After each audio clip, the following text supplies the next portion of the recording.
Assalamualaikum warahmatullahi wabarakatuh. Perkenalkan, nama saya Nadia Latifa, NIM 2541029, Prodi Tadris Bahasa Indonesia, dengan dosen pengampu yaitu Mudawul Khoir MPD. Baiklah, materi pokok pembelajaran yang akan saya bahas yaitu pengertian teks narasi, unsur-unsur teks cerita narasi, struktur teks narasi, kaidah pembahasaan struktur teks narasi, kalimat langsung dan kalimat tidak langsung, dan ciri-ciri kalimat tidak langsung dan ciri-ciri kalimat langsung. Teks narasi adalah karangan cerita berisi rangkaian peristiwa yang disusun secara kronologis sesuai dengan urutan waktu kejadian. Peristiwa yang diceritakan bisa benar-benar terjadi atau hanya khayalan khususnya. Narasi umumnya dibuat dengan tujuan menghibur pembaca dengan pengalaman estetis lewat kisah dan cerita fiksi atau non-fiksi. Contoh cerita narasi yaitu cerpen, novel, kisah inspiratif, dan kehidupan seorang. Selanjutnya, unsur-unsur teks cerita narasi. Selain ciri-ciri, teks narasi juga memiliki unsur-unsur pembangunannya sehingga dapat dipastikan bahwa teks tersebut adalah teks narasi. Selain perbuatan, penokohan, latar, dan sudut pandang, berikut unsur-unsur teks narasi. Tema pokok pembicaraan yang terjadi, dasar penceritaan penulis. Latar merujuk pada pengertian tempat dan lingkungan sosial tempat terjadinya peristiwa yang diceritakan. Penokohan merupakan penampilan tokoh-tokoh yang tercantum dalam karangan narasi. Selanjutnya, struktur teks narasi. Pembuatan teks narasi sebenarnya tidak sulit, namun Anda harus memperhatikan struktur dari teks tersebut. Terdapat struktur teks narasi yang harus dipahami berikut uraiannya. 1. Orientasi. Bagian pertama dalam teks narasi yaitu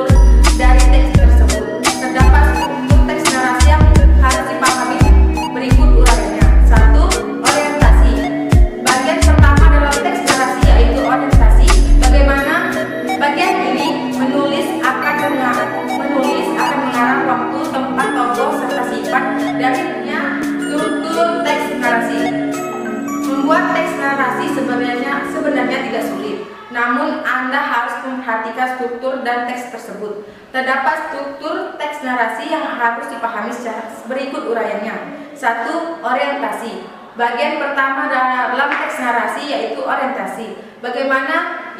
Bagian penulis ini akan menerangkan waktu, tempat, tokoh, serta sifat dari tokoh yang diceritakannya. Orientasi juga akan menerangkan tentang hal-hal yang sedang terjadi atau dialami tokoh tersebut. 2. Komplikasi. Komplikasi struktur berikutnya adalah teks narasi yaitu komplikasi. Bagian ini penulis mulai menceritakan tentang kejadian penting, pemicu konflik antara tokoh yang bisa menyebabkan peristiwa lain terjadi hingga akhirnya mencapai puncak cerita. Yang ketiga, resolusi. Resolusi merupakan bagian saat konflik mulai menentukan dan bisa diselesaikan. Yang keempat, reorientasi. Bagian ini merupakan penutup cerita yang berisi pesan moral yang bisa dipetik dari kisah tersebut.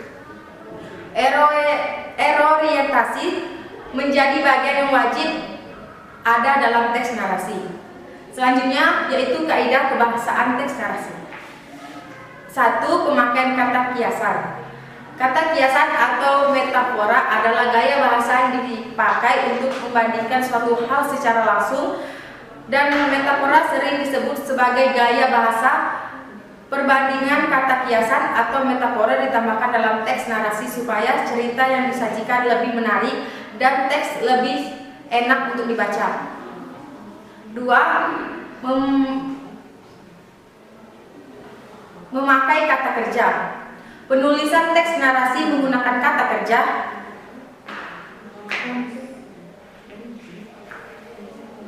transitif dengan intransitif. Kata kerja transitif adalah suatu kata kerja yang biasanya diikuti dengan objek, dan kata kerja transitif bisa diubah di dalam bentuk yang pasif. Sedangkan kata kerja intransitif adalah kata kerja yang tidak membutuhkan sebuah objek untuk melengkapi kalimat dan tidak dapat diubah ke bentuk yang pasif. Selanjutnya, nomor 3 yaitu memakai kata benda. Kata benda adalah suatu kata yang banyak muncul di kaidah kebahasaan teks narasi dan penggunanya. Disesuaikan dengan topik dan dipilih kata benda berbagai dua yaitu kata benda konkret dengan kata benda abstrak. Kata benda konkret biasanya untuk benda yang terlihat dengan panca indera, dan kata abstrak biasanya untuk benda yang terlihat dengan pikiran. Yang keempat, memakai kata sifat. Kata sifat adalah kelas kata yang biasanya mengubah kata benda atau kata ganti menjadi sebuah hal yang lebih spesifik dan rinci. Pada berdasarkan kata sifat menerangkan kualitas, kuantitas, pendekatan, kecukupan atau urutan. Contoh kata sifat yang biasanya muncul di teks narasi yaitu kata jauh, keras, dan lain-lain. Yang kelima, memakai frasa atau klausa. Frasa atau klausa merupakan suatu gabungan dua kata atau lebih yang bersifat non-predikatif. Dan frasa atau klausa sangatlah berguna untuk membentuk sebuah kalimat. Frasa biasanya dimunculkan dalam pembentukan teks narasi, dan dengan frasa maka teks akan lebih enak dibaca. Pembaca tentu lebih menyukai kalimat berfrasa karena dianggap lebih menarik. Yang keenam, kata penghubung.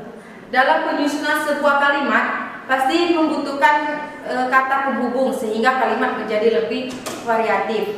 Tidak hanya kalimat, kata berhubungan juga dipakai untuk menghubungkan kata dan dengan kata. Teks ini akan lebih enak dibaca saat menggunakan kata penghubung yang baik dan benar.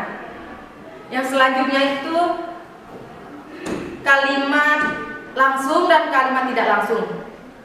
Kalimat langsung adalah kalimat yang menirukan apa yang disampaikan secara tepat. Sementara kalimat tidak langsung adalah kalimat yang melaporkan apa yang diucapkan orang lain. Seperti dikutip di buku Bahasa Indonesia tulisan Yohani Jones, kalimat langsung biasanya disertai dengan tanda kutip merupa kalimat tanya, kalimat berita, dan kalimat perintah. Sementara bagian kutipan dalam kalimat tidak langsung semuanya berupa kalimat berita. Ciri-ciri kalimat langsung yaitu 1. Dalam bahasa tulis ada sebuah teks. Kalimat langsung menggunakan tanda petik. Yang kedua, bagian kutipan dapat berupa kalimat berita, kalimat perintah, dan kalimat tanya. Yang ketiga, kata ganti. Orang dalam bagian kalimat yang dikutip tetap. Yang keempat, intonasi bagian yang dikutip lebih tinggi daripada bagian lainnya. Selanjutnya yaitu ciri-ciri kalimat tidak langsung. Yang pertama, tidak menggunakan tanda petik dalam bahasa tulis, bagian kutipan beri. Yang kedua, bagian kutipan berupa kalimat berikut. Yang ketiga, menggunakan kata tugas. Yang keempat, kata ganti orang pada bagian kalimat yang dikutip mengalami perubahan. Yang kelima, intonasi mendatar dan menurun. Baiklah, sekian materi dari saya. Saya akhiri. Wassalamualaikum warahmatullahi wabarakatuh.